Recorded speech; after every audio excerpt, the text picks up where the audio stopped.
Salut à tous.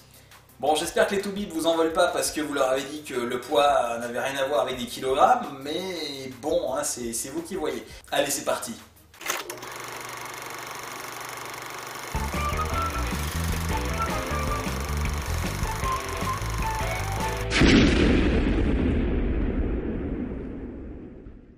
Alors aujourd'hui, on va continuer, hein, donc c'est pour ça que ça s'appelle le Abaway 4B, c'est que ça continue la suite du Abaway 4A, et aujourd'hui on va s'intéresser non pas à la gravité, non pas à la pesanteur, mais à la conservation de la quantité de mouvement, entre autres.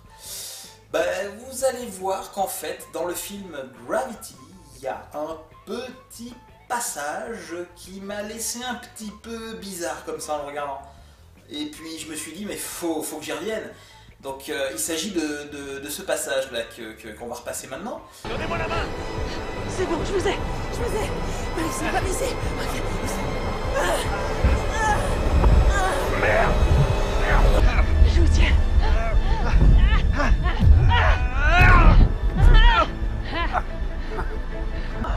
Vous allez devoir me lâcher. Non. Les cordes ne tiennent pas. Je vous entraîne avec moi. Non. Vous devez me lâcher. Vous allez vous en sortir, Ryan. Non.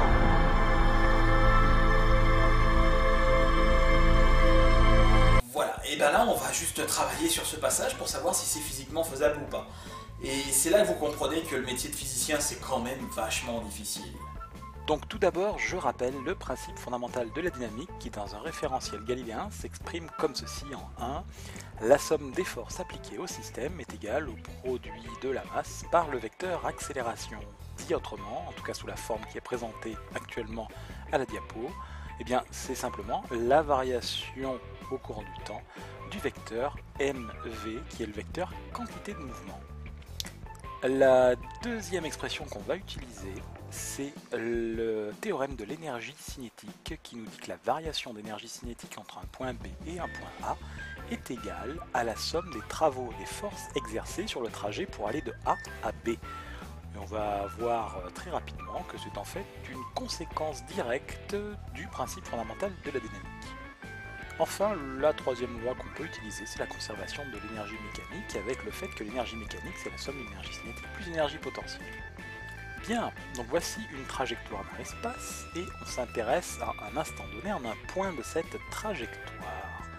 Nous avons ce que l'on appelle l'élément infinitésimal de déplacement sur cette trajectoire et que l'on note dl. Si on fait un zoom, voilà, comme ceci.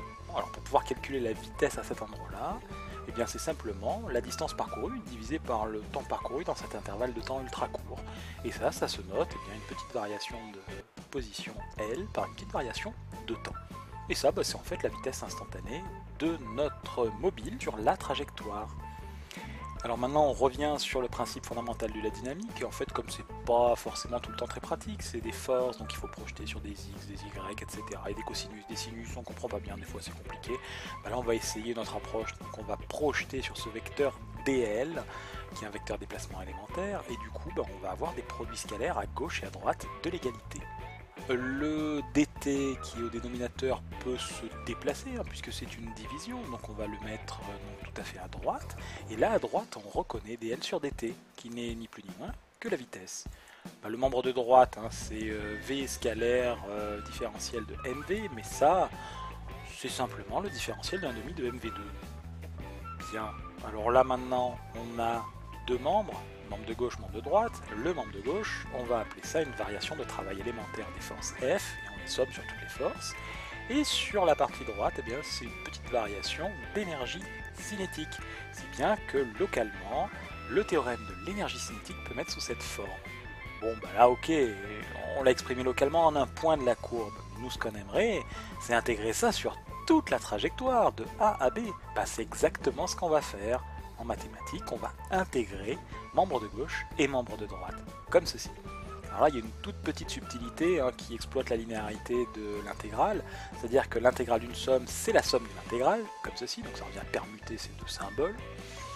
Et ensuite, si on fait l'intégration, on trouve simplement que c'est la somme des travaux des forces qui est égale à la variation d'énergie cinétique entre B et A. C'est ce qu'on avait énoncé tout à l'heure. Alors le mouvement qui nous posait un petit peu problème, c'était celui-là. On avait l'impression que d'un côté on avait la station, le fil tendu avec un premier astronaute, un fil tendu puis un deuxième astronaute. Et il se passait rien, tout était tendu, si bien que pour pouvoir sauver Ryan, eh bien George a dû se déconnecter de ce câble, se sacrifier et mourir. Voilà, pour que la Miss puisse être ramenée vers la station spatiale. Est-ce que ce mouvement est correct ou pas? Tout d'abord, on va étudier le mouvement avec un seul spationaute, hein. Donc soit Ryan uniquement.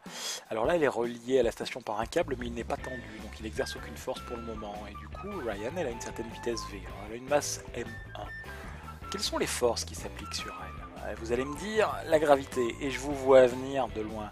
Mais en fait, non, dans son référentiel, elle est en chute libre, donc il n'y a rien en fait, hein. Elle sent aucune force. On fait une petite analogie. On en a un peu parlé dans la vidéo précédente, mais on va y revenir.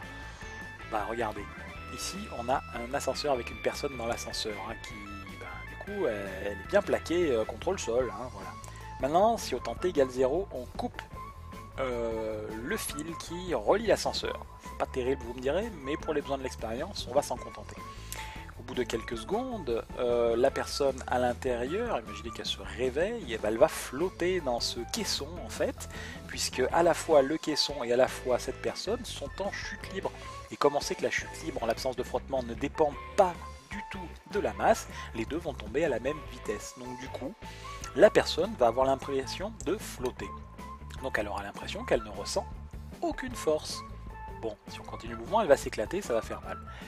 Mais il se trouve que dans le cas du mouvement satellite autour de la Terre, c'est une chute permanente à cause du fait que la trajectoire est une trajectoire quasi circulaire, tout simplement, comme on peut le voir ici. Et bien voilà, donc ça veut dire qu'il n'y a aucune force qui s'exerce, on est en apesanteur. Donc on est dans un mouvement de chute libre, hein, donc voilà, donc en gros comme il n'y a pas de gravité, enfin on la ressent pas en tout cas puisqu'on est en chute libre, quelles autres forces peuvent s'appliquer?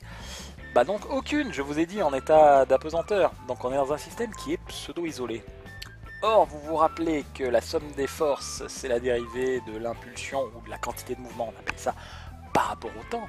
Comme il n'y a aucune force, du moins elle se compense à cause de la chute libre dans le référentiel de l'astronaute, la somme des forces égale 0, ce qui veut dire qu'en fait, la dérivée par rapport au temps de cette quantité, la quantité de mouvement est nulle.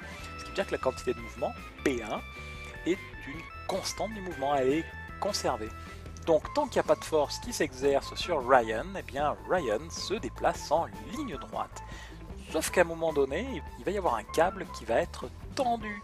Et lorsqu'il sera tendu, il va exercer une force de tension qui va diminuer la vitesse de Ryan de façon rapide et qui va même complètement l'annuler. Si bien que Ryan, à un moment donné, va être immobilisé.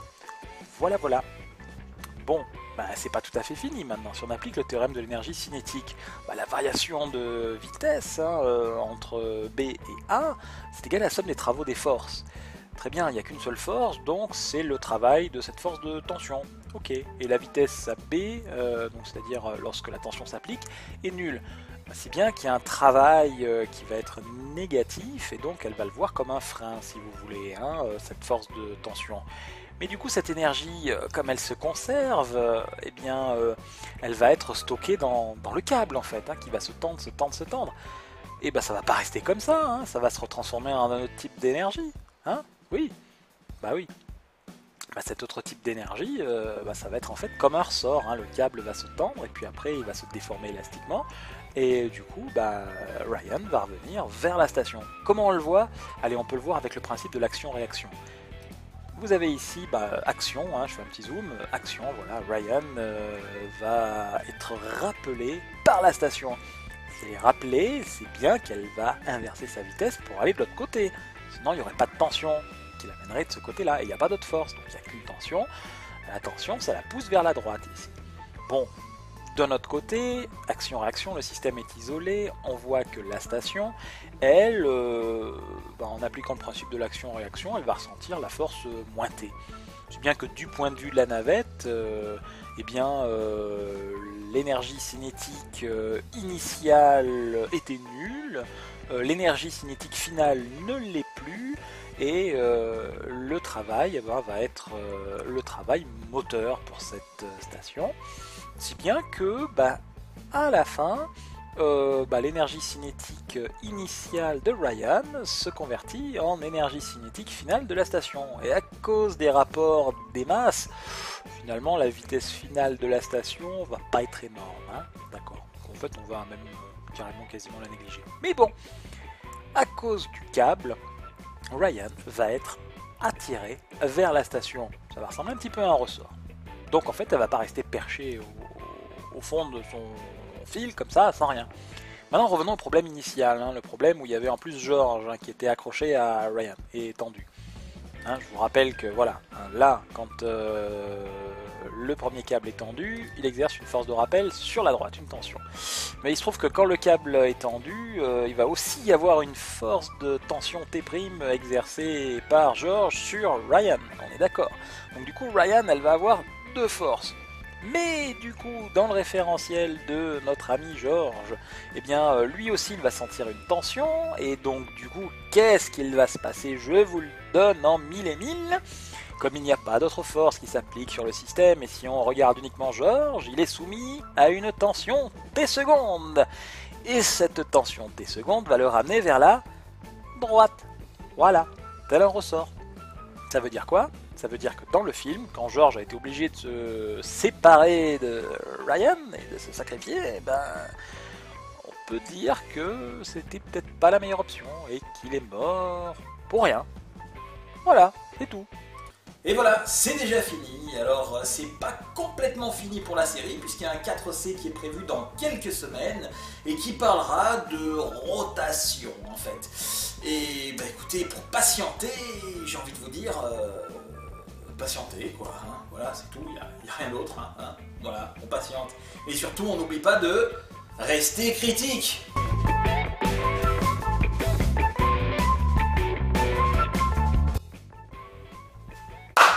Bon, celle-là, je pense qu'elle est pas mal, je vais la garder. On va faire la fin. C'est rapide, hein, quand on a déjà tout enregistré sur le microphone là-bas, super.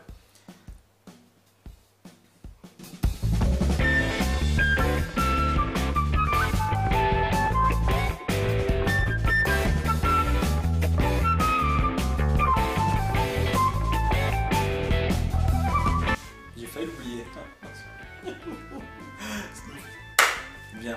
Bon, je vais arrêter 2 secondes, puis